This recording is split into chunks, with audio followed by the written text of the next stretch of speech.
मित्रांनो, एक कहाणी आहे, एक गोष्ट आहे ज्या माध्यमातून तुम्हाला नक्कीच कळेल की तुम्ही सुद्धा देवाचे मित्र बनू शकता. तर ती कहाणी अशी आहे की एक व्यक्ती असतो जो मंदिरामध्ये जातो, मिठाई घेतो, हार घेतो आणि त्या मंदिराच्या बाहेर एक मुलगा असतो छोटा, जो हार विकत असतो. तर तो व्यक्ती त्याकडे बघतो आणि तो खूप घामाघूम झालेला असतो, त्याचे पाय भाजत असतात आणि मग तो व्यक्ती अ, क्षणाचाही विचार न करता मिठाईवाल्याला त्यांची मिठाई म्हणतो, 2 मिनिटं तुम्ही माझी मिठाई ठेवा, मी 2च मिनिटात आलो. मग तो दुसऱ्या दुकानात जातो, पटकन चप्पल घेऊन येतो आणि त्या मुलाला ती चप्पल देतो, म्हणतो बाळा धर, ही चप्पल घाल.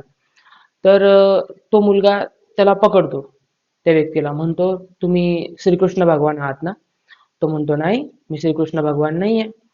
तो म्हणतो, खोटं नका बोलू, मी रात्रीच तुम्हाला एक विश मागितली होती श्रीकृष्ण भगवानाला की माझे पाय खूप भाजतात, मला चप्पल हवी आहे.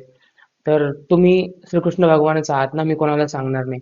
तर तो माणूस म्हणतो नाही, मी श्रीकृष्ण भगवान नाहीये, मी त्यांचा मित्र आहे.